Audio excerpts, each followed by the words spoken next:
Hello, everyone. Good to see you all for today's edition of the Renovation and Outdoor Living Show. I've changed location slightly, scaffolding going up around the house, and it got too noisy where I was. Anyway, you really didn't need to know that. Welcome to September. This is spring. So this is where we get a little bit of nice weather before it all turns to crap just before Christmas. But it is really good to see you, and does feel like spring here in Auckland, particularly. Of course, if you're in the US or the UK, well, winter's on its way. Good luck with that.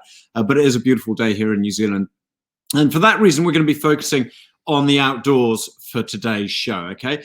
Before I get into what we're looking at outdoors, I want to have a quick look back at Friday's show, where we looked at two specialist topics. First, we looked at stairs, or more specifically, bespoke metal staircases. And we talked to one of the founders of Stairworks, who design, build, and install these stunning, as I said, bespoke staircases. Now, if you want to make an amazing feature out of your staircase, or you have maybe some very restricted space or a small footprint for some stairs and you need some guidance, you need something specialized, then it's well worth having a look back at the show and finding out what Stairworks is all about. We then met Steve Sinclair, another Kiwi with another great niche business with his wife. They design, they make, they install, and they repair LED lights and incredible stained glass windows. They're called LED light expressions. We're not talking, your church stained glass, but although they do repair that, but we're talking about an awesome range of really modern, beautiful stained glass panels for around doorways and windows, particularly in hallways and that sort of thing, and around your front door. So again, worth looking at if that sort of thing interests you. To today, and as I said, outdoors is where we're going to be. And our first guest is here to talk about garden edging. Pretty vital when it comes to actually controlling the growth in your garden. And with spring here, this is something you should be thinking about. So Shane Parker is the owner of Straight Curve in New Zealand. Straight Curve New Zealand. It's a company that specializes in garden edging. And I don't really want to tell you what I think it is, because we'll get straight to Shane on this. Shane, good to see you today. Thanks for giving us some time. Straight Curve. I mean, it's already a sort of a contradiction in terms, isn't it? What is Straight Curve? It does baffle a few people, and hi everyone. So Straight Curve, it's a range of garden edging which was developed to effectively make what is normally hard jobs easy. So the basis of the business was started where producing curves in gardens is particularly hard, and you'll see in New Zealand we use a lot of wood. In Australia, they can't use a lot of wood because of termites. And so they went about developing this product that was really simple to use and create nice flowing curves, as you see there. So, yeah, because I guess we've often used brick or maybe concrete or, as you say, wood. But so this is an Australian creation, is it? This concept came out of Australia. Yeah, it was. We were lucky enough to be at the Melbourne International Flower Show, where my wife had been asked to be a guest designer there. And when we were wandering around the trade displays, we saw a number of metal garden edging and thought, geez, you don't see that in New Zealand. And as we went around, this was the fourth company that we actually saw, and it was really head and shoulders above everyone else that we had seen. And effectively, when I looked at the engineering of it, the way that the product joined and was manufactured, I just fell in love with it. Thankfully, the two developers, the guy Dan and Yuri out of Perth, were both there, and we got talking, and I said to them, hey, what are you doing in New Zealand? And he said, well, we were just talking about that, how we're going to expand. And 10 minutes later, we shook hands, and here we are 2 years later. And now the product is developing throughout the world. They're throughout Europe. They're just going into America and Canada, and really taking over the market. So it's a fantastic product. So we're quite early adopters then, and your impulsive whim to buy into a business. How does it get made? Well, tell us about the actual structure of this. It's steel, is it? Yes. So we do. The whole range is available in, well, the predominant range is available in two steels. One is galvanized steel, and the one on picture now is weathering steel, or what some people know as Corten steel. Okay, and Corten or weathering steel is a high tensile alloy which is designed to create its own patina. So it's actually a protective layer that grows on it. So mild steel is designed, it will rust away, where weathering steel actually creates a skin, so it rusts on. And that's why, and then, yeah, giving you a very long life product. Yeah, but I've seen this quite a lot. That's becoming quite a big feature in gardens beyond just your edging, but also things like your fire containers and that's. I mean, here look at this. This is a great example. So this is interesting. This is a retaining steel straight curve use, is it? Yeah. So our range, we certainly don't just do edging. Our what we class as our edging goes up to over 0.5 meter high, so 560, and that can be, you can see there, the galvanized circle in the back there is 2 sheets, so you can create one round pod just using 2 sheets, or that can be a one-sided retaining. We have bracing systems available. Yeah, it's like big kids Meccano. You can just go crazy with it. You see something like this and you see this design. I mean, so you're right. I can't think of any other edging where you could get such a clean finish with that detail, you know, with the curves. How does the curving happen? Does that happen on site, or do you have to get it sort of pre-measured and pre-made like that? No, the whole concept behind it, the 2 guys involved, one is a landscaper and one is an engineer, and they really set about trying to make it as easy as possible. No pre-rolling, no pre-forming. So all of our product comes to site flat. All of that edging is either 2.2 long or 2.16. So it's pretty easy to get around the country. And then whether you're a DIYer or a professional, you just do it all on site. So, yeah. That's brilliant, isn't it? What's been the feedback from landscapers who are using the product here in New Zealand?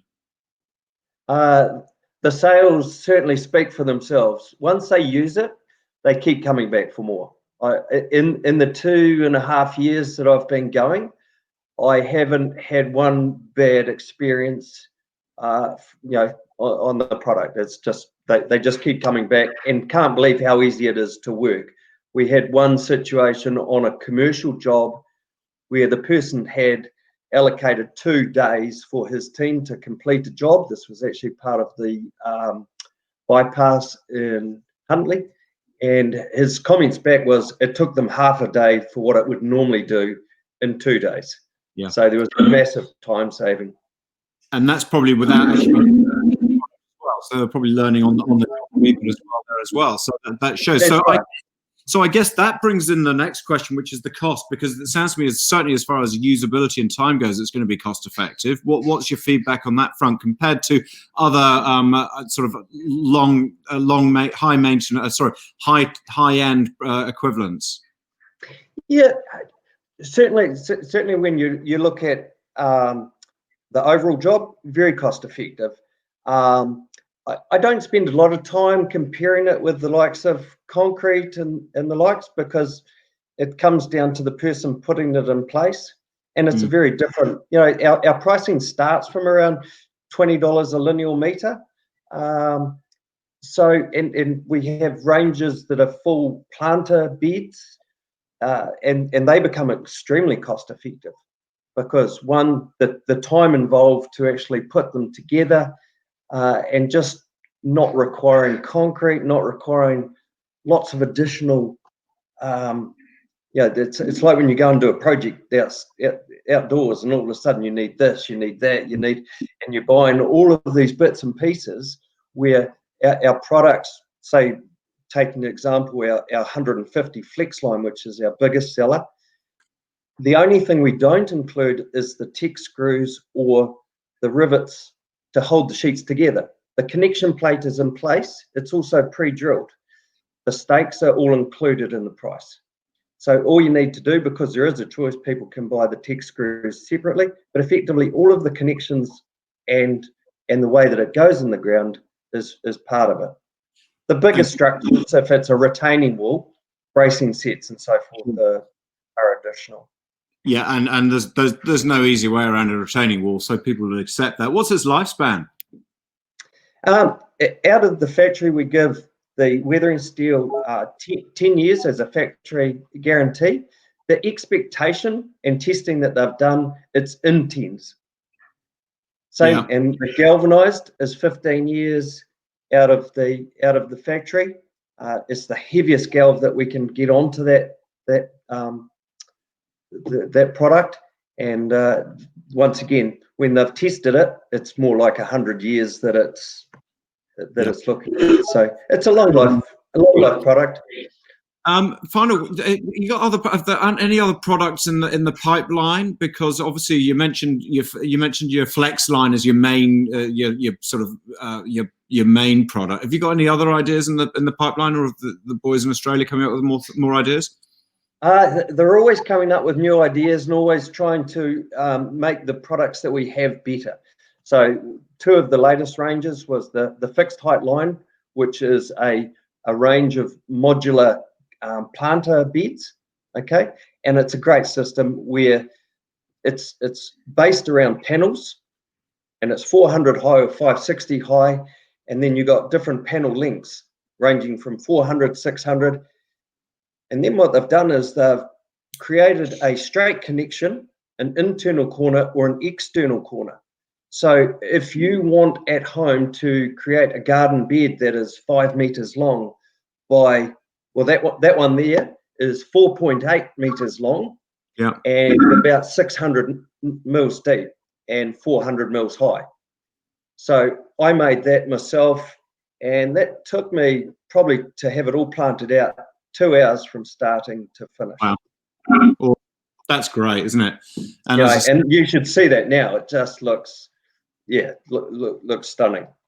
Good. Hey, that's fantastic, Shane. Thank you for giving us some. But hey, no, I just saw a note here that you guys are going to be at the Auckland Home Show coming up. Oh, it must be just over a week away. Well, so, unfortunately, that's been canned or postponed, I should say. Oh, well, there you go. There you go. Well, I'm right up with my industry knowledge, aren't I? Hey, so what I was going to say is that in case people are expecting to see you at the home show, apparently it's been canned. So I'm sorry, everyone. You're just going to have to ring Shane or go onto this website. gardenedging.co.nz. That's how you can get hold of Shane and talk to him directly about his product. And Shane, it's important that you know that it has been canned, okay? So don't bother coming up to Auckland for it. Thank you very much. All right, I just thought I'd make that very, very clear.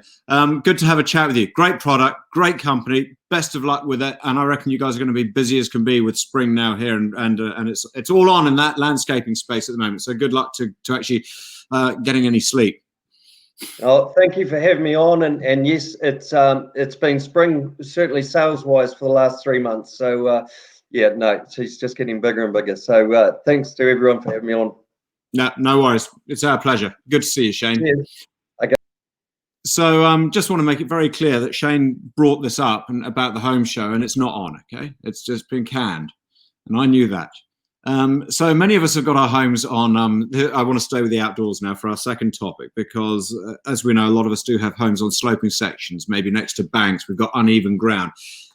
The reality is nowadays it's not a problem. If anything, it allows for really amazing features, and this is what we want to talk about now. And it's called, the topic is playing with levels.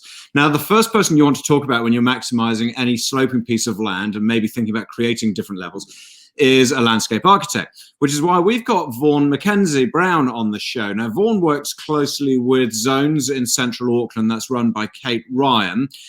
He wasn't able to join us live today because he's out on a job, but we managed to catch up with him yesterday to find out all about playing with levels.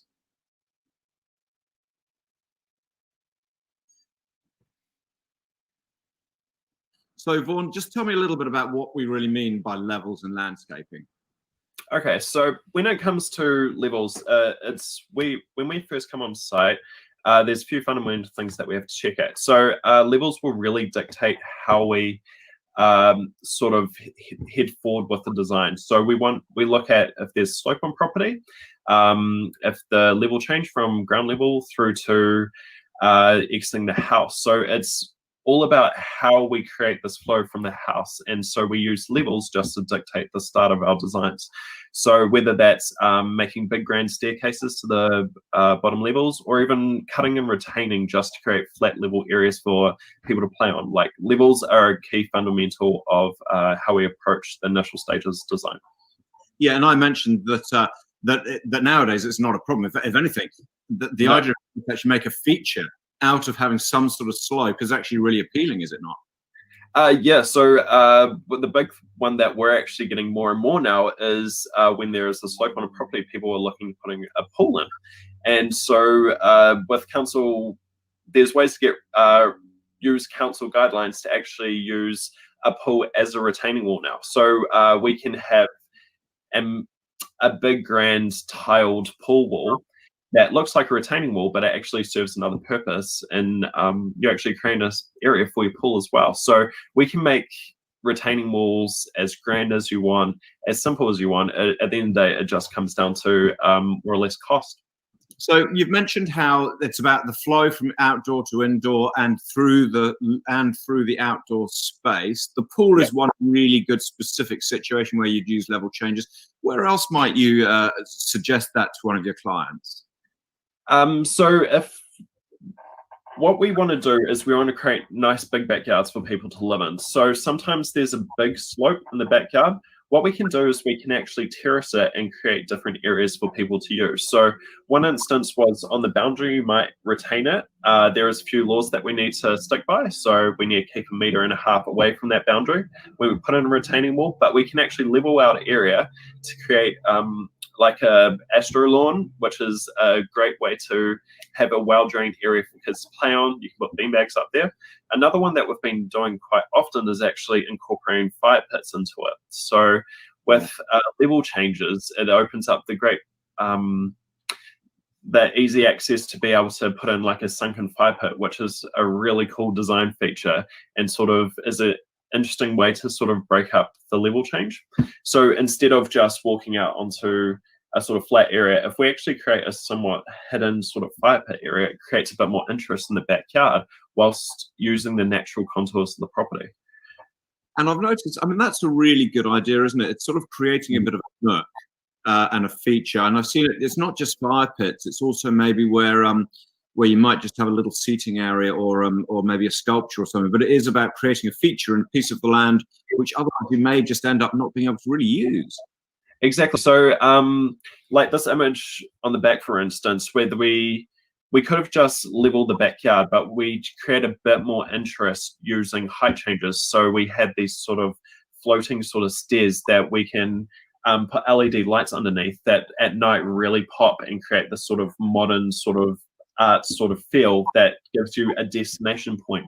So with these height changes, we're actually wanting to create points in your garden that create interest and draw people out to them. So the whole point sometimes with level is how can we create these destination points for people to enjoy. So what you want to do is you really want to create a journey through your sort of property. You don't just want it to be a blank sort of, you know, grass, some trees on the boundary. You want to create destination points to create talking topics as well. So it just creates a more fun sort of vibe for backyards these days. The floating, I've never seen that floating stair idea before. That's really cool. So how have you done that? So it's actually more of an optical illusion than anything. So all we're doing is the joinery for the timber underneath. It's called a negative detail. So you just bring it back, you know, about 50 mil. So we're not talking much, it's, you know, 5 centimeters. And it sort of creates that illusion that there's nothing underneath it. Whereas there's still the support there. So it's still structurally very strong, but it just gives that optical illusion to the eye that it's sort of again floating. So we've done this in this case with timber, but another very cool option is doing it in just poured concrete. And then in that case, we can have a bigger overhang, so it really creates the look that something's floating. You mentioned timber and concrete, both hugely popular materials in when you're putting together level changes. What else do you? Is that predominantly it, or actually, having said that, you mentioned tiles for a swimming pool retaining wall.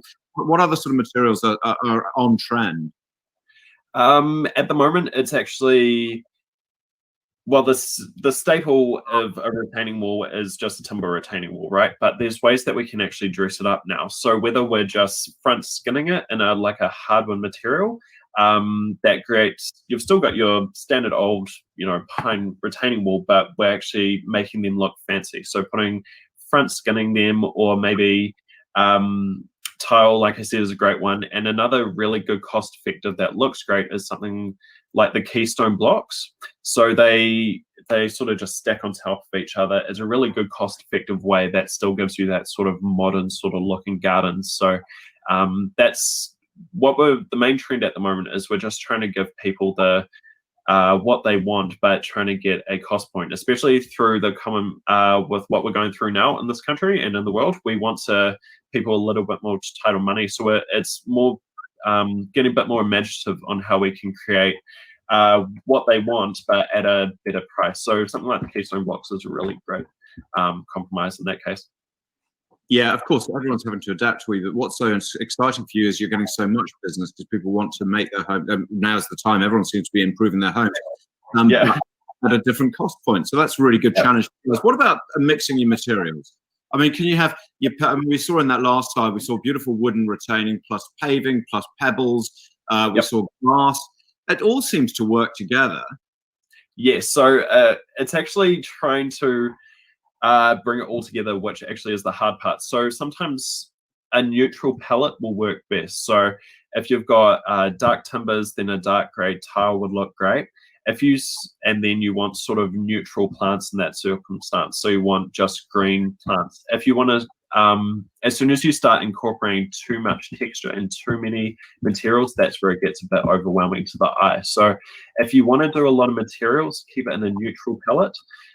Do your greys, your browns, just don't go anything too vibrant. You're wanting to maybe go for something a little more creative. Look for doing it more in the paving. So we can get, different finishes in paving. We can get different colors. And that's where you sort of want to put the emphasis, or even better still, just put it in the plants. Keep everything else neutral, have in the plants. You don't want to overwhelm your sort of senses a bit too much. So keep everything on the ground neutral, and then just have pops of, interest. That way it doesn't become too overwhelming. It's interesting how lawn seems to be, I would have thought that it wouldn't be long ago when it would be, I want as much lawn as possible because I want a sense of space. But now lawn sort of gets in the way a wee bit because we don't have enough space to do a proper lawn. So as a result, actually, let's not worry about the lawn so much. And this is a great example. If you got this, lawn wouldn't work anywhere. No, so on this site in particular, there was such a big slope. So that's why I said about trying to sort of create sort of tiers of interest through here. So we've got a first tier of planting. That's what you look at. That's your first thing you see. Then you're sort of creating a destination point to somewhere. So we've got the Astro lawn that they can put some beanbags or stuff down. Then actually further up on that property, there's actually like a sort of seated area for them to overlook it all. So the lawn used to be the way to go. It was lower maintenance as well. But these days it's actually more, how can we break up these areas, tear them off to create, so you can maximize your whole lawn and everything sort of works well together as one. You don't want to have, just a lawn anymore. You want to actually create interest all through your property now. Is this slide here, is this the top of the last one of the sloping section? Is that what you get at the top? Yes. That's brilliant. And there's the seating area. Yeah, so that's the seating area up the top. So that's what we mean. There's different points of destination throughout that property. Actually, in the background of that, there's actually vegetable and herb boxes as well. So that path has a point. So that's the other important thing to do. Remember, is whenever we design something, everything sort of has a point to it. There's nothing we sort of just put in for the sake of it. If we're putting a path somewhere, we're leading you somewhere. If we're putting in retaining, it's to create a space somewhere. So that's sort of how how we go approach designing things. Yeah, brilliant. And I imagine you also cut a little hole in the fence at the back there so you can use the neighbour's tennis court. Perfect. Yeah, exactly. Hey, really interesting to talk to you about the form. Very quickly, can I ask you about, I mentioned in the intro that you you particularly excel in the use of software. I'm really interested in this. Yes. What sort of software do you use? And I mean, this must make all the difference when you're trying to sort of I don't know, problem solve, or whether you're trying to come up with the initial design with clients. Yes. So I use a program called ArchiCAD, which is a 3D modeling program.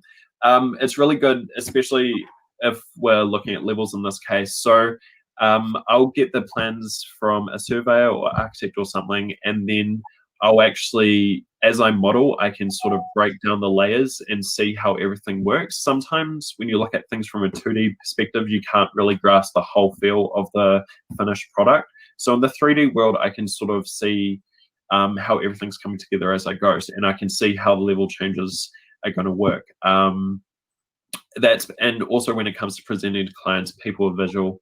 It's hard. Like I'm experienced at reading 2D plans and two-dimensional things, but for your average person who hasn't gone through university and stuff, it's a bit harder to actually visualize those things. So it's the brilliance of the modern technology, really.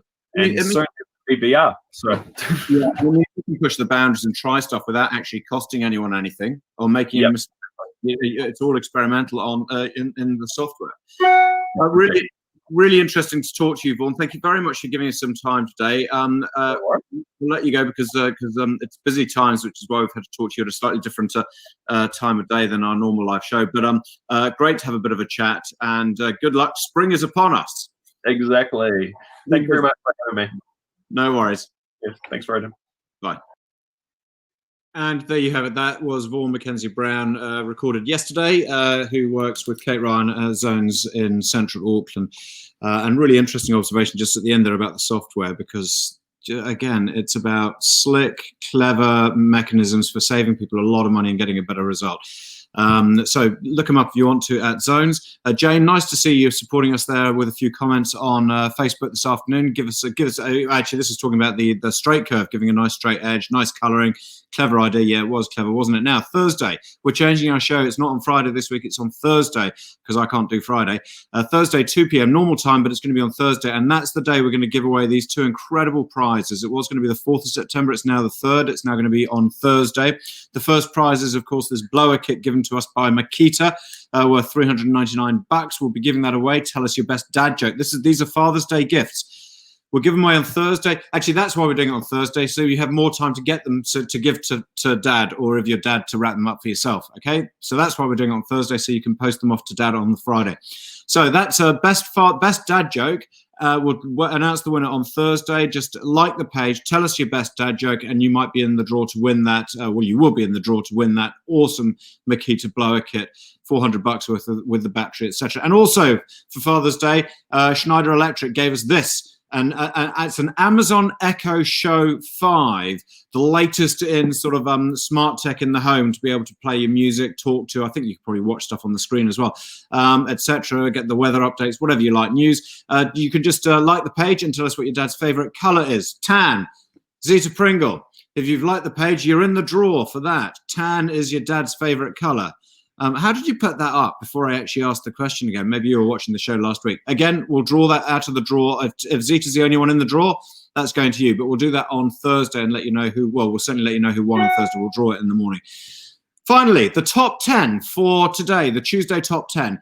The most incredible, this is sticking with our outdoor theme, the most incredible top 10 gardens around the world. And this is sort of slightly outside our budgets. We're not really talking domestic. At number 10, the Bush Arch Gardens in Canada. Okay, or the Butch Arch Gardens, maybe if you know it. Wow, that is absolutely stunning. This is in Victoria, British Columbia. It's been doing this. It's been there for over 100 years. They have 50 full-time gardeners here. 50 taking care of. Jane's just entered the Amazon. Blue is your dad's favorite color. 50 full-time gardeners taking care of 55 acres of gardens, which includes 26 greenhouses. It suddenly sounds like they haven't got enough gardeners. And number 9 in our top 10 amazing gardens in the world. This is the Brooklyn Botanic Gardens. This is in Brooklyn in the USA. That must be a springtime shot. It is. Now, what you see there is a Japanese, I presume, a cherry tree of some sort. This is about, it's about 110 years ago, 52 acres, similar sort of size, in Mount Prospect Park. 14,000 types of plants here. The most well-known, though, will be the Japanese garden with more than 200 cherry trees, and that's what draws the crowds, and that's what you can see right there. Absolutely stunning. At number 8 in the world's greatest gardens, this is, well, have a guess. Yeah, well done. It is the Netherlands. You can tell by the tulips. And this is a real pilgrimage for garden fans. It's the Keukenhof in Lies, and from in the spring, which is March to May, this is when you go there, and it's full of tulips, daffodils, crocuses. You can see the blue crocuses, hyacinths. They plant 7 million spring flowering bulbs each year. 7 million, and they come from 100 different floricultural companies. At number 7, we go to Japan. This is the Zen Garden, which is characterized by this is in Ryoinji in Kyoto. It's characterized by these large rock formations surrounded by this meticulously raked gravel. Okay, and you're meant to view it, you sit around there's a temple there. You sit on that veranda, that's the veranda of the temple. And some of the stones are strategically placed so they cannot all be viewed at the same time. But if you can see them all from one seated position, then you have apparently attained enlightenment. At number 6, the Palace Court Estate and Gardens. This is in Ireland, and it's a classic sort of United Kingdom, Irish building, large estate here. This is a 13th century castle, I think, 47 acres of land here. And this was inspired by the Garden of Versailles and other famous gardens. There's apparently a Japanese garden in there, an Italian garden, a wall garden, even a pet cemetery. At number 5, we're going to travel over to not too far to London. This is Kew Gardens, of course, very famous. It houses more than 50,000 living plants. It's also an important centre for botanical research. And as you can see, an architectural masterpiece to boot as well. That's the Temperate House, the world's largest Victorian glass house. At number 4 of the world's greatest ever gardens, Monet's garden in Giverny in France. Okay, if you don't recognize this, pick up a book and look through any, if you want to look through any sort of impressionist art, you'll find Claude Monet's Water Lilies series. And that is his Japanese bridge in his garden.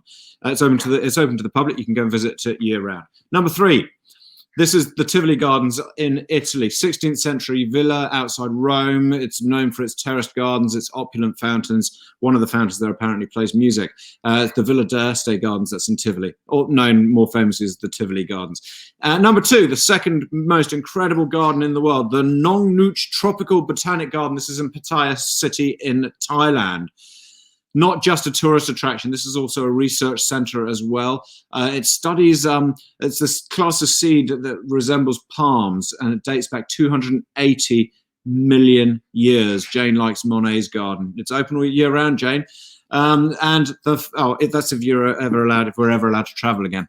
And number 1, the most famous beautiful garden in the world is, well, we've mentioned it already, this is the Garden of Versailles in France. Now, the Versailles Palace is just to the west of Paris. It's about 2,000 acres of land. Much of it is landscape like this. Classic French garden, signature symmetry and order, the manicured lawns are dotted with flowers, sculptures and fountains. It goes back to the days of Louis XIV. If and when we get to travel again, I recommend it. Just outside Paris.